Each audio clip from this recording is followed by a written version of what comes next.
سکون قلب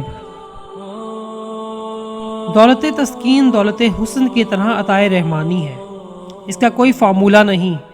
سکون قلب جیسا کہ نام سے ظاہر ہے، قلب کی ایک حالت ہے، ایسی حالت جس میں اضطراب نہ ہو۔ سکون کی ضد اضطراب ہے، اضطراب خواہش سے پیدا ہوتا ہے۔ کسی چیز کو حاصل کرنے کی خواہش یا کسی شے سے نجات کی خواہش ہی باعث بے قراری ہے۔ خواہش دنیا ہو یا خواہش عقبہ، انسان کو ضرور بے چین کرے گی۔ یاد رہے کہ سکون کی خواہش بذات خود ایک اضطراب ہے۔ سکون خواہش سے نہیں، نصیب سے ملتا ہے۔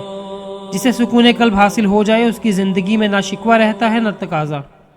وہ نہ خدا کا گلہ مخلوق کے سامنے کرتا ہے، نہ مخلوق کی شکایت خدا کے سامنے۔ وہ نہ زندگی سے غافل ہوتا ہے نہ موت سے۔ وہ ہر حال میں راضی رہتا ہے۔ پرسکون انسان مقام صبر کو بھی مقام شکر بنا دیتا ہے۔ آج کے دور میں سکون قلب اس لیے مشکل ہوتا جا رہا ہے کہ زندگی کے تقاضوں اور مذہب کے تقاضوں میں فرق آ گیا ہے۔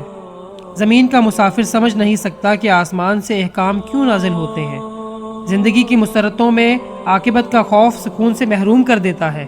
آج کے انسان کی شخصیت میں فشار ہے، یہی وجہ ہے کہ سکون نہیں ملتا۔ سکون کی خاطر سفر کرنے والا سکون حاصل نہیں کر سکتا۔ سفر میں سکون کہاں؟ سکون کی تلاش اپنے حالات، اپنے ماحول، اپنی زندگی سے بیزاری کا اعلان ہے۔ انسان جس حال میں بے سکون ہوا ہے، اسے اس حال میں سکون چاہیے، لیکن وہ غلطی سے کسی اور حال میں سکون دریافت کرنا چاہتا ہے، اور یہی وجہ ہے کہ اسے سکون نہیں ملتا۔ آج کا انسان سکون کی خاطر آسمانوں کے دروازے کھولنے چلا گیا ہے، لیکن اس سے دل کا دروازہ نہیں کھلتا۔ من کی چنتا دور نہ ہو تو سکون نہیں مل سکتا۔ آج کا سب سے بڑا المیہ خود گریزی ہے، اور سکون کے لیے خود شناسی اور خود آگہی درکار ہے۔ ایک دفعہ ایک آدمی جسے اپنے گھر میں سکون نہیں ملتا تھا، اپنی بیوی سے کہنے لگا، بیگم، میں چاہتا ہوں کہ سکون قلب کی خاطر مقدس سفر اختیار کروں۔ بیوی سمجھ گئی کہ اس کا خاوند اس سے بیزار ہے، بولی، اتنے نیک سفر میں دیر کیا ہے؟ چلیے میں بھی اس نیکی کی تلاش میں آپ کے ہمراہ چلتی ہوں۔ خاوند نے کچھ دیر سوچا، بولا، چلو جانے دو، میرے نصیب میں سکون نہیں، میں اسی جہنم میں گزر اوقات کر لوں گا۔ بات دراصل اتنی سی ہے کہ سکون قلب اپنے موجودہ حالات ہی میں مل سکتا ہے۔ جسے اپنے دیس میں سکون نہیں ملا، اسے پردیس میں کیا اطمینان حاصل ہوگا؟ جسے اپنے گھر میں راحت نہ ملی، اسے اور کون سے گھر میں راحت ملے گی؟ سکون قلب اپنی زندگی ہے، اپنا انداز فکر ہے۔ جو انسان یہ سمجھتا ہے کہ اچھا زمانہ یا تو گزر گیا ہے یا ابھی آیا ہی نہیں، وہ کیسے سکون حاصل کر سکتا ہے؟ ایک دفعہ ایک جگہ کچھ دوست خوش بیٹھے تھے۔ ایک بے سکون انسان وہاں آیا، بولا، آپ کیوں خوش ہیں؟ انہوں نے کہا، کتنا اچھا موسم ہے۔ آنے والے نے آ بھری، بولا، اچھے موسم کب تک بھائی؟ اگر خواہش اور حاصل کا فرق مٹ جائے تو سکون مل جاتا ہے۔ انسان کو جو پسند ہے حاصل کر لے، یا پھر جو حاصل ہے اسے پسند کر لے تو سکون مل جاتا ہے۔ جب ہماری تمنا کے پاؤں حاصل کی چادر سے باہر نکل جاتے ہیں تو ہمیں سکون نہیں ملتا۔ سکون حاصل کرنے والے تختہ دار پر بھی پرسکون رہے، اور مضطرب رہنے والے تخت شاہی پر بھی سسکیاں بھرتے رہے۔ خواہش کا بے ہنگم پھیلاؤ سکون سے محروم کر دیتا ہے۔ خواہش کی داستان کبھی مکمل نہیں ہوتی، آغاز رہ گیا، کبھی انجام رہ گیا، اور اسی کشمکش میں چند مقدس ایام ہستی ختم ہو جاتے ہیں۔ تمنا کا سفر دشتے بے امان کا سفر ہے۔ سکون کا سفر اپنی ذات کا سفر ہے، اپنے باطن کا سفر ہے۔ سکون کے مسافر گھر ہی میں منزلیں طے کرتے ہیں۔ سکون والا انسان اپنے دل میں ہی وہ روشن نقطہ دریافت کر لیتا ہے جس کی ضیاء اسے نور بصیرت عطا کر کے سکون بخشتی ہے۔ جس انسان کی اپنے ماحول سے، اپنے آپ سے صلح ہو، وہ پرسکون رہے گا۔ برائی کو نیکی سے رفع کرنے والا پرسکون رہے گا۔ اپنے دل سے قدوت کے داغ صاف کرنے والا پرسکون رہے گا۔ اپنی زندگی کو کسی کا احسان سمجھنے والا پرسکون رہتا ہے۔ سکون حاصل کرنے کا سب سے آسان طریقہ یہ ہے کہ انسان سکون کے حصول کی تمنا چھوڑ کر دوسروں کو سکون پہنچانے کی کوشش کرے۔ سکون دینے والے کو ہی سکون ملتا ہے۔ کسی کا سکون برباد کرنے والا سکون سے محروم رہتا ہے۔ اگر فرض اور شوق یکجا ہو جائیں تو زندگی پرسکون ہو جاتی ہے۔ کچھ لوگ سمجھتے ہیں کہ دولت سے سکون ملتا ہے، لیکن دولت اور مال نے کبھی کسی کو سکون نہیں دیا۔ بادشاہوں نے بادشاہی چھوڑ کر درویشی کو قبول کیا ہے، لیکن کسی درویش نے درویشی چھوڑ کر بادشاہی قبول نہیں کی۔ مال جمع کرنے والے اور مال گننے والے پر عذاب ہے۔ وہ مال جو خدا کی راہ میں خرچ کیا جائے باعث اطمینان ہو سکتا ہے۔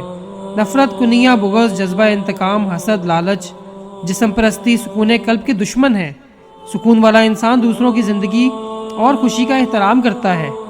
وہ علم حاصل کرتا ہے جاہلوں کی خدمت کے لیے، دولت کماتا ہے غریبوں کی مدد کے لیے، وہ گناہ سے نفرت کرتا ہے گناہگاروں سے نہیں، اور ان کی بخشش کی دعا کرتا ہے، خود جاگتا ہے اور سونے والوں کی سلامتی کی تمنا کرتا ہے، وہ مرتبہ حاصل کرتا ہے مظلوم اور محروم کی اعانت کے لیے، وہ اپنے گھر اور دل کے دروازے کسی پر بند نہیں کرتا، وہ اپنے مرتبے سے کسی کو ڈراتا نہیں، وہ مخلوق کو خالق کا عمل سمجھ کر اس کی عزت کرتا ہے، سکون کا راہی ہر حال میں پرسکون رہتا ہے، وہ خوف اور حزن سے آزاد ہے، وہ غم اور غصے سے بے نیاز ہے، وہ حسرتوں اور مایوسیوں کو تیاگ چکا ہوتا ہے۔ دراصل سکون قلب تقرب حق کا وہ مقام ہے جہاں انسان نعمتوں سے منعم کی طرف رجوع کر کے اس کے ذکر میں محویت حاصل کر لیتا ہے۔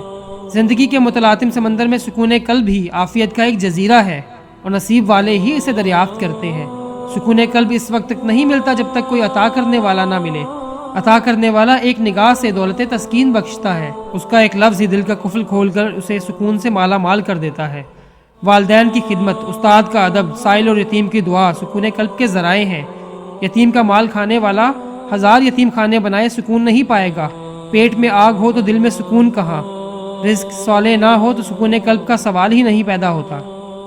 امانت میں خیانت کرنے والا سکون نہیں پا سکتا۔ فطرت سے حاصل ہونے والی پہلی امانت معصومیت ہے، کسی کا اعتماد امانت ہے، منصف کا منصب امانت ہے۔ خیانت کرنے والا سکون نہ پائے گا۔ الفاظ امانت ہے، ابہام پیدا کرنے والا منصب سکون نہ پائے گا۔ کم وزن معیار سے گری ہوئی اشیاء بیچنے والا اور زیادہ منافع کا کاروبار کرنے والا دنیا میں ہی عذاب سے دوچار ہوگا، اسے سکون نہیں ملے گا۔ دوسروں کا حق غصب کرنے والا زندگی بھر سکون نہ پا سکے گا، وہ سکون کے لیے بھاگے گا، اس کو مکافات کے بچھو اندر ہی اندر ڈسیں گے، وہ چلائے گا، اس کی چیخ حلق سے باہر نہ نکل سکے گی۔ جس نے محسنوں سے وفا نہ کی اس کو بھی سکون نہیں ملے گا۔ محسن کا حق ہے کہ اس کا شکریہ ادا کیا جائے، اس کے ساتھ وفا کی جائے۔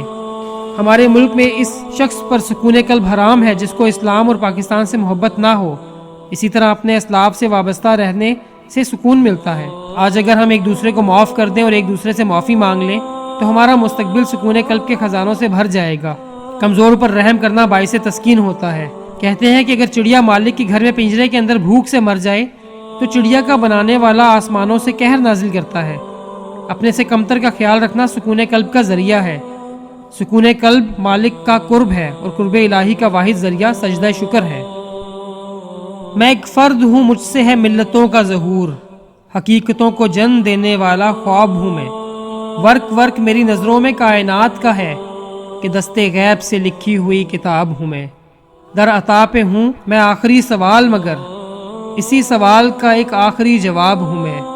کسی نگاہ میں علامت ہو خود پسندی کی، کسی نگاہ میں ایک ذرہ تراب ہوں میں۔